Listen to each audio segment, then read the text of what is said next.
and went through to get back, which is the section. All right, parlophone prick. We've got bad news because we've lost all the footage for Parlogram prick when my computer got smashed. So, you know, sorry, and I can't be asked to draw it all again. So, blur. We are. But let's listen to what the man said. Now, where's this latest bullshit? Oh, here we are.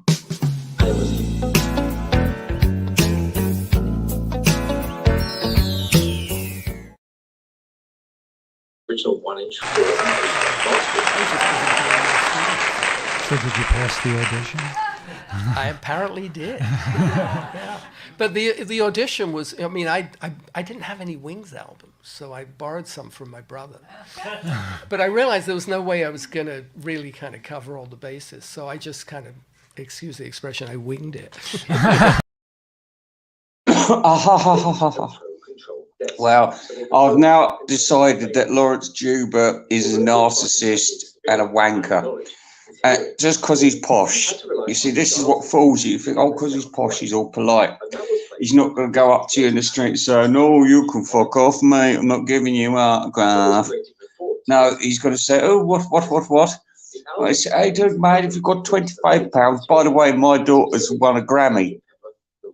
In her head, she's won a Grammy. I've checked her out. I've never heard of the bitch before. I'm sick to death of you, Lawrence Dew, but I don't want to interview you. And I've heard it's tedious as Andrew Jackson's now. And even the fact that you're associating with fucking Kenny Loggins, the Wizard of Oz. Yeah, the Wizard of Oz, the man behind the curtain at the BEATLES Fest. Yes. Now we know, and I don't have to work for Pinkerton's agency to realise what was going on at that fucking event. I was there. I saw there was only about 10 stalls and they were all selling bootlegs.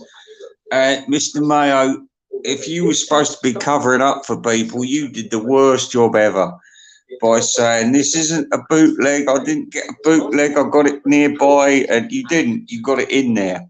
Got it in there, and I know what store you got it from, and I've reported them to the feds now. So thanks, they're got to be looking for you. They're all related to gangsters, by the way. Gangsters everywhere. It's a bug's life. Oh, shut up, Parlogram prick. Honestly, I'm glad I've lost the footage of him because I really don't want to. I don't want nothing to do with him. I mean, what is it? He tries to blind you with science, and you know what I know about him? He says he hadn't been to the Cirque du Soleil. Well, the Cirque du Soleil doesn't want a fucking test tube baby at the show because that's what you are. You're made out of spare body parts, mate, because you're not a real person. Nobody speaks like that in real life. You was programmed, and you was badly programmed. You're like, oh, that was the Delta B model. Yeah, they're very unpredictable, and they're full of shit as well. Oh, hello, Pre. Thank God you're here.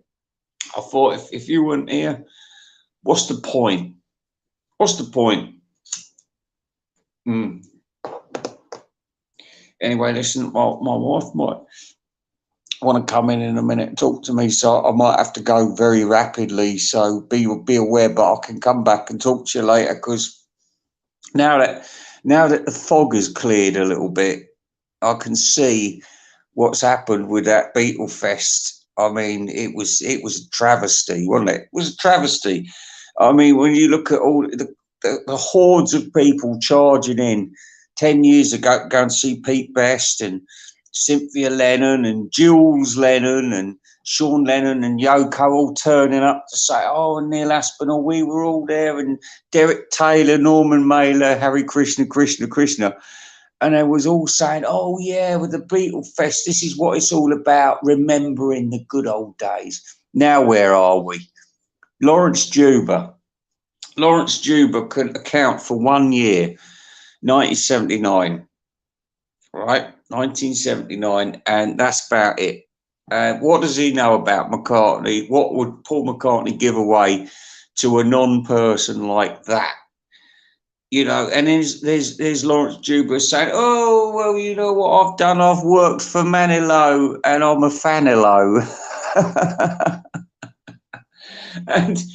and then there's all this fucking dodgy business going on with Danny DeVito and Kenny Loggins, who wasn't at the fucking. We didn't see any footage of him there.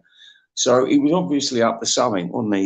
He was pulling strings behind this. He was pulling the curtains closed and open. He probably turned up like a skull of John Lennon at one point and said, "Yes, I will read your palm. I am John Lennon's ghost." He'd probably get Lawrence Juba to do the audio for it. We know what's going on. You, Lawrence Juba, Andrew Jackson, and fucking Lewison, and nobody gives a shit about any of you. So why did that Beatle Fest even take part? Well, I can tell you why I would have liked to have been there. Because when Matthew Street got in his car and he was all excited and he was going across America like Griswold Dad, and I was all excited. I thought, oh, this will be good. Matthew Street's on his way.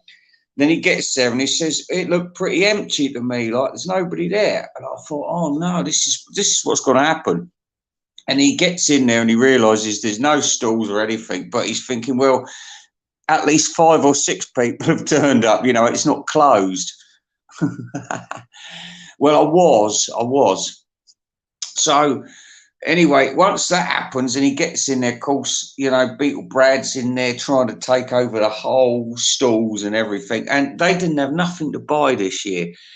Beatle Brad's turned up with this crappy guitar, which he's convinced is original. And I'm looking at the plastic and thinking, no, they didn't have that kind of plastic in 1963.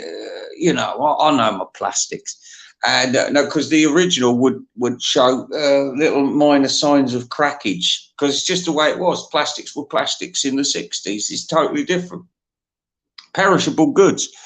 But that looked like it was minted only last week, ready for the show. So that's money well spent, Beatle Brad. You'd think Beatle Brad would know better, wouldn't you? And then Mr. Mail stopped turning up with all these, oh, this is an original ticket to this and that. And you're thinking, no, it ain't. That's fucking as white as the Kinder Surprise kids' teeth. And that's white. That's really white. And white doesn't last over the years. White goes yellow. It goes creamy, you know, and sometimes yellow. And eventually brown. And eventually it turns into coal. But, you know, that's not for millions of years. But it will discolour quite rapidly. So this is always a giveaway, and I'm now convinced that none of you out there have got any fucking original stuff at all. It's all counterfeit, the whole lot of it. It is. It's all counterfeit. And what was it? Kit O'Toole brought a tray the other day. Now I don't know if she said this is a modern copy of that dreadful design or whether it is an original. And well, let me tell you, Miss O'Toole, that wasn't an original, by the way. You know, I beg your pardon if you said it's not an original, but that was baked last week. That they didn't have material like to make a tray like that. You go and see what's her face. It's a beautiful egg. She's got the original article because one of her fancy men bought it for her. Top dollar. Oh yes. And you compare that to Kit O'Toole's and I'll tell you something else. And fancy plugging your darts team, Kit O'Toole. I mean, when I saw these fucking magical mystery sluts, I thought, oh my God, look at them. Look at them. It's like the darts team down the Fisherman's Club.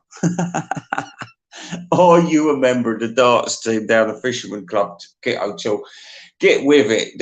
Don't be supporting women like that just because they're lesbians. It's out of order. It's wrong. It's wrong. This whole event was wrong. I'm ashamed that I had anything to do with it. Even Mr. Mayo couldn't turn up. He was too ashamed. He didn't want to talk to Lawrence Juba. he thought, oh, I can't, because when I get down there, and if I'm in the same room as Lawrence Juba, they'll all make me pay for it, and I want to waste my money on other stuff, you know. And it's up to a man what he wastes his money on. This is the bottom line, and this is another thing. People always drag you into things. They say, oh, yeah, it's Barney's stag night tonight. You come in, you say, yeah, if you want. And then about halfway through the evening, they say, "Hey, listen, we got a stripper coming in, right?" And I say, "Oh, good for you, yeah, okay, yeah." And I'm thinking to myself, well, my wife don't want me to watch a stripper. I don't particularly want to watch a stripper. And then they come round and start saying, "Oh, come on, give us some money towards the stripper." I say, "No, go fuck yourself. I don't want to see some woman's minge when I'm on my night out. We're just saying, well done, mate." Do you know what I mean? I mean, call me a stiff, but I ain't never gonna pay for watching that kind of thing. You know what I mean? Well, no, we don't want to know about all that stuff. Seedy. Well, this has been discussed, but my wife has put her foot down firmly and said no. And I says, "Oh, that's a shame. It's a real shame." But what can we do? What can we do? Because, I mean, we can't save the world. That's the thing. I mean, it's all very well. How good are you going to feel if you know, when you get those adverts from the RSPCA, it says, "Save these poor rhinoceroses." And we're doing a good job there because there's 20 of them left now in Southern Africa. 20 rhinoceroses left. So we're doing a good job at saving them. Anyway, so you pay a bit of money and then you get a photograph and you've adopted a rhinoceros, and then, you know, they'd carry on selling you that thing's alive. He got killed 5 years ago by poachers who were also game wardens in their regular daytime job, but they just poachers in the evening, you know, when they wanted to make some real money. So, you know, this is just one of these terrible things that we have to go through at the moment. There is no end to this, but there will be. There will be. Because I've been told, my wife, she's going through one of her Jewish phases again, you know, because it's coming up to what she calls Pesach, which is the Passover. Now, we light candles and things like that, you know, and wearing funny clothes and things. Well, not me, but my wife is. Anyway, she said she's telling me about this like final battle. You know, have you heard about this Armageddon? Armageddon. Well, anyway, listen. If you watch Omen 2 at the beginning, they've got some of that stuff. You know, Bugental, or is he War of the Worlds? Anyway, look, don't let me get all intellectual on you lot, because you know you don't need it. You don't need it. We're talking about far more basic. Dress. No, we were actually talking Armageddon it, yeah. Yeah, Melinda, are you a getting it? Tragic story the other day, she said, you know, it was like heartbreaking. It was heartbreaking, but Melinda, we've all got a heartbreaking story to tell, you know. We hear that story. I remember when my mum told me about that song, you know, No Charge. And it's about, well, it's an American kid, like, and he's saying, but we're thinking, no, he's a sport bastard in the first place. He says, "For mowing the lawn, $5. For fetching the shopping in, $2. For looking after next door baby for 2 minutes, 30 cents. And then, you know, and his mum goes on this rampage, like, for carrying you in my womb for 9 months, no charge," as she said to me. And I said, "What the fuck are you talking about?" But, you know what, I do hear it now, and I think you know what I mean? That was a dirty trick, because it was like, you know, it was like being a cheap bastard. And my mum, she could never understand what I spent my money on. Because, you know, I mean, because I was repressed all my life. As soon as, you know, I was out and about spending, like throwing money down the women's knickers and things like that, it was like, oh, I've got money. Now I'm in charge. Now I can do what I fucking want. And the first week's wages I ever got, I spent it all on chocolate. I got myself a fries chocolate cream. I got myself a fries mint cream, closely followed by a what was it, a Twix, and then a Cadbury's flake, and then a crunchy, and then I think I went for one of those big milk. What are they? Milk, not milk tray. Cadbury's Dairy Milk. Oh, it was the best thing ever tasted in my life. I was like fucking Charlie Bucket. Oh. Anyway, yeah. Was Fiddler on the Roof setting? I don't know. Ask Andrew Dixon, because he's a fucking expert on the subject, isn't he? I mean, he must be if he's raising funds for one side. But you know what I mean? I'm not one to get involved in this war. Last time I tried that, they took my bloody video down. And well, actually, I'm not going to say nothing about it because it's not worth it. It's not worth it. I'm really not invested in this business at all, if truth be told. But I'll tell you something really funny I found out today. Did you know that it's coming up to the harvest in America, and the Americans have not got enough fertilizer to feed the nation, or to blah blah blah, or to give to the farmers or whatever? So they've lifted the embargo on Russia so that they can get their fertilizer. They've also told Europe not to do any dealings with Russia, and now Germany's on the point of starvation. And yet, guess what America have done? They have increased their order for Russian oil by 43%. You wouldn't believe it, would you? As a country at war with, more or less at war with Russia, and it's increased their order for oil 43%. What kind of a war are you fighting, America? And what are you doing to Germany, for God's sake? They're starving to death now.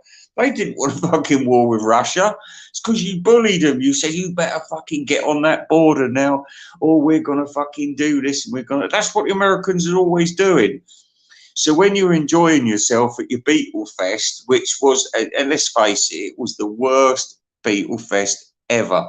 No matter how much fucking syrup you want to spread on it. But it's like I said, if I'd been at that gig, me and Brico Mick, and we could have got like a skeleton key, and we could have gone through the bedrooms where you've all like had a couple of beers, like one beer, gone to sleep. We could have gone in there and banged you on the head with a wet pillow. That would have been funny, and charged out the room. Well, I mean, come on, you're all boys, aren't you? Have a laugh.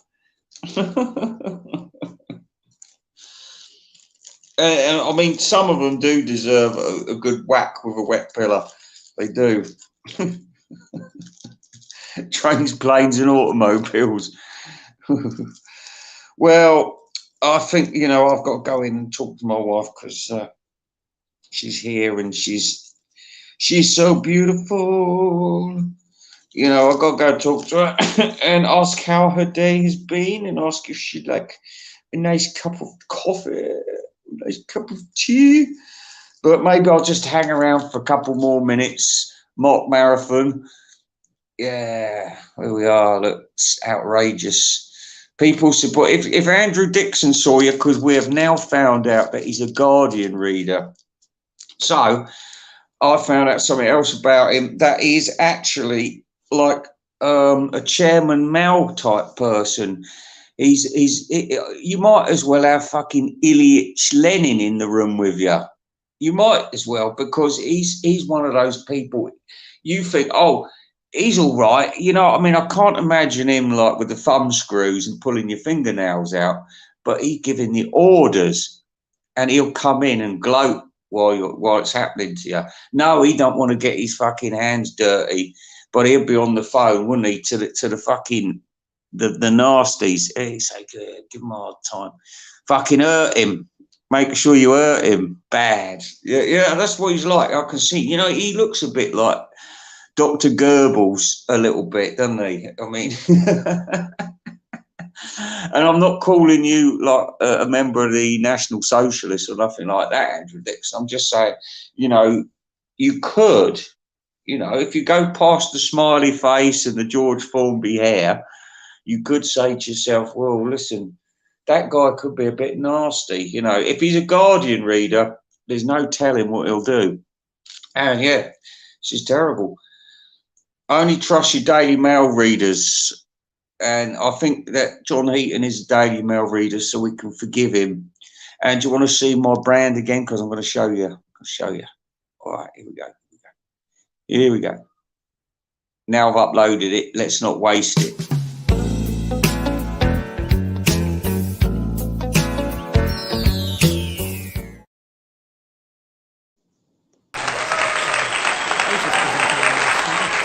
So did you pass the audition? I apparently did. Yeah. But the audition was, I mean, I didn't have any Wings albums, so I borrowed some from my brother. But I realized there was no way I was going to really kind of cover all the bases, so I just kind of, excuse the expression, I winged it. Oh, he winged it. I'll tell you what, there's no end of fun with fucking Lawrence Juba, is there? Old LJ, swivel, you bitch.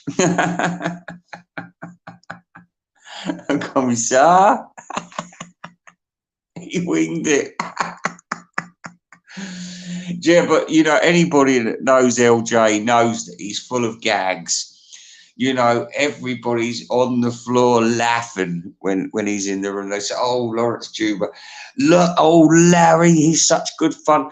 Do you know, once he told me about when he met Steve Holly at an interview, and then he went and did an album with Barry Manilow, and Spunkface said, I'm a Fanalow, but who are you? He says, I'm Lawrence Juba. And guess what? I never knew, this is Kit O'Toole, I never knew that you was in I never knew that you was doing the you was doing The Spy Who Loved Me. Oh, it's terrible. It's terrible. I'm convinced of corruption at this Beatle Fest. It was such a non-event. I mean, it's like nobody got told. Where was Patty Boyd? Where was Pete Best? Where was Shirley MacLaine? Where was Meatloaf? He winged it. Let's watch that again. I mean, I've got it up there, so let's see it again. In fact, both of them. Both of them. All right, here we go.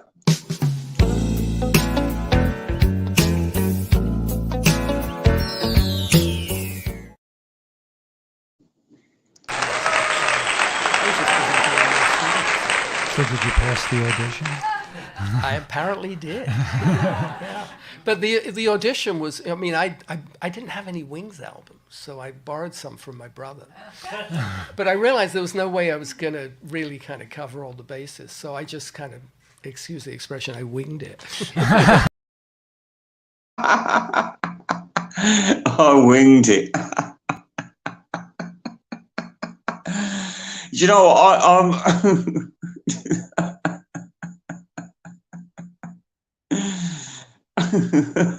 Kit's been selling her books. She said they sold out, but what she didn't tell you, she only brought one copy of each book. And Mr. Mayo had to spend some money, so he bought everything.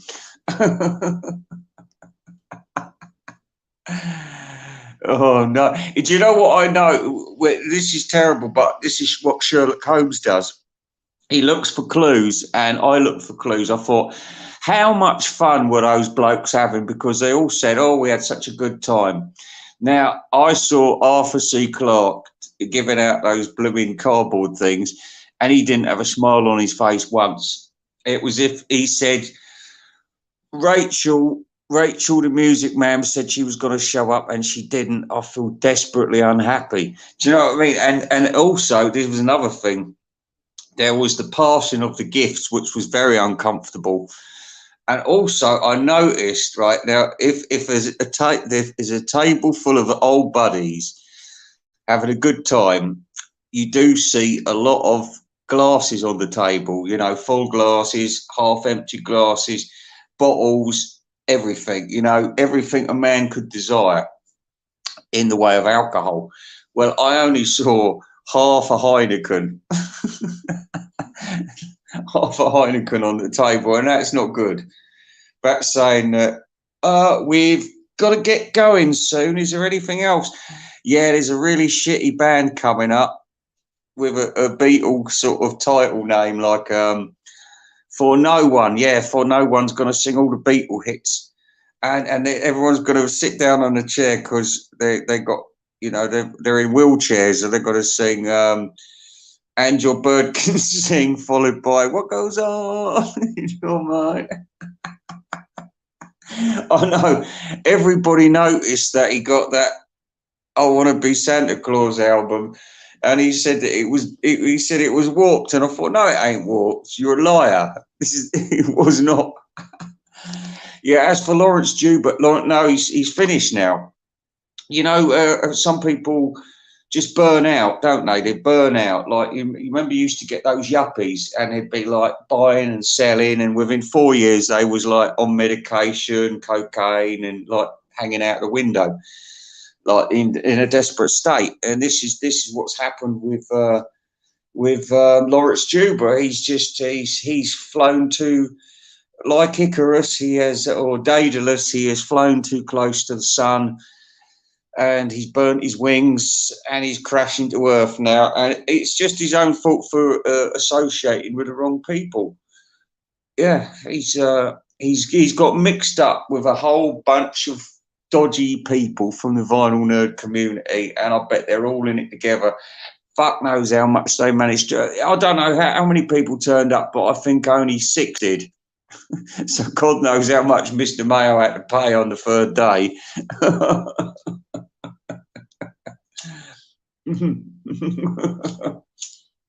No, it was an absolute outrage. Is there no, even if the Beatles aren't involved financially, they're still involved. They're there, you know what I mean? They're taking all this, they're sucking the life out of people, they're sucking money out of people, even if it's in an auxiliary fashion. It's yeah, I mean, yeah. Peter fucking Jackson. Peter Jackson, for God's sake. And Mark Lewis, you just don't look good on stage. You look like the mad bloke who lives at number 65 down our street. You know, you can tell he'd been on pot and stuff in the past when his wife left him. And by the way, he hasn't managed to get himself another girlfriend. So, you know, that just goes to show what Mark Lewiston, how attractive Mark Lewiston is to women. Oh, and talking of how attractive blokes are to women, I'll tell you what, that bloody Robert S. I was looking for BEATLES FEST videos the other day, and I come across that Robert S's. Now, he's so forgettable that I keep thinking he's Beans.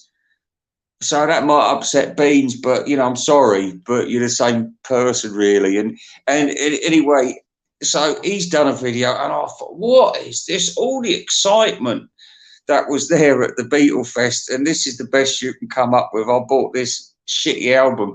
Oh, and talking of this is the funniest thing of all, was this, what was it? Louise Caldwell Harrison album. And man, that's been showed. That has been showed more times than fucking was it? Return of the Sith. And I just thought to myself, what a shit album that is. What a shit. I wonder how much you paid for that. And I know you're getting bootlegs from there, and you've just landed everyone right in the shit, Mr. Mayo, with your bootlegs. But getting bootlegs and illegal stuff from I mean, this is what it's turned into. It's such a low-class affair now, since Kenny Loggins has been in charge of it, that he's allowing criminals to come into the hallowed halls of the New Jersey Ringworm Hotel. And I think it's terrible. It's terrible. It never used to be like this. Now look at it. Now look at it. Andrew Jackson via satellite and some other baldy bloke via satellite. Who cares? Who gives a shit? And what have they got to do with the Beatles anyway? And what has Carlos Santana got to do with the Beatles? And who were them shit bands that were playing? And how much did you lot pay to get in? Eh? And did anyone want to shoot Andy one leg after 2 days or after 30 minutes? And did anyone think, well, Beatle Brad's going there, so maybe we should go there as well? Or did you think Beatle Brad's going there, so maybe we'll just go somewhere else? They are. We live in terrible times. Old Lindsay Hogg, that's who it was.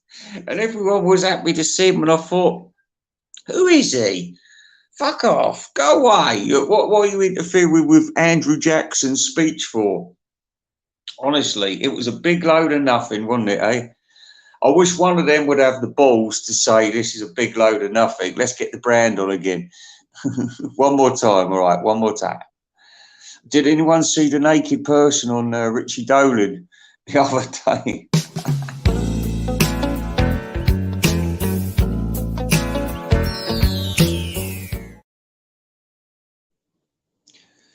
Uncle Albert, isn't it, from Fools and Horses? He's the brains behind it, isn't he? So did you pass the audition? I apparently did. Yeah. But the audition was, I mean, I didn't have any Wings albums, so I borrowed some from my brother. But I realized there was no way I was going to really kind of cover all the bases, so I just kind of, excuse the expression, I winged it. He winged it. Oh, it'll always stay fresh, that one, won't it? All right, so I'll just have a quick read of these.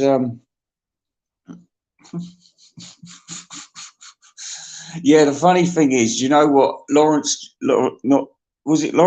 Oh, Lawrence Juba was bragging like he'd fucking split the atom or something. I thought, Lawrence Juba, why don't you just say, listen, I'm a session musician. It's what I always was. And I had a little stint in Wings, and then Macca realised that the people didn't like it, and the people didn't like me as a punk rocker. So I've got to change again. Listen, I want to go with a black man now. So goodbye, everyone. And that was it. And he dismissed you, and that was the end of it. And as he had you around his house now, no, because he don't need you no more. He just needed a faceless goon who could play reasonable guitar. Yeah. Not someone that the girls were going to look at. Not someone that could play really good. Just someone who was competent. You know, better than George or better than Ringo or better than John, but competent. And that is, well, no, I'm sorry, Lawrence Juba. The last week, I didn't mind you. But now, I just think you're a wanker. How about that? And it's a bit of advice for you. You know, Mr. Mayo, I looked everywhere for the Louise Caldwell Harrison album on YouTube, and I couldn't find it nowhere. So, you know something, that won't have no copyright nowhere because it's just been forgotten in time. And this is where you could make a little bit of money, because you could upload the album onto YouTube and then we could all hear it, and then you'll make money out of it because they won't know it's anybody else's, because I did this with a family way.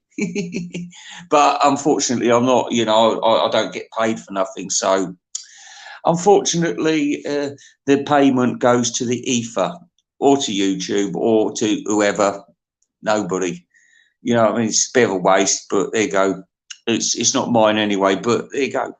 But if you do get paid for these things, try it out. And the worst, you know, the worst they do is say, by the way, somebody else has claimed copyright on this, so the money's got to go to them. Well, that's no big deal, is it? Hey, it's no big deal. Anyway, I'm going to have to go. So, pip, pip,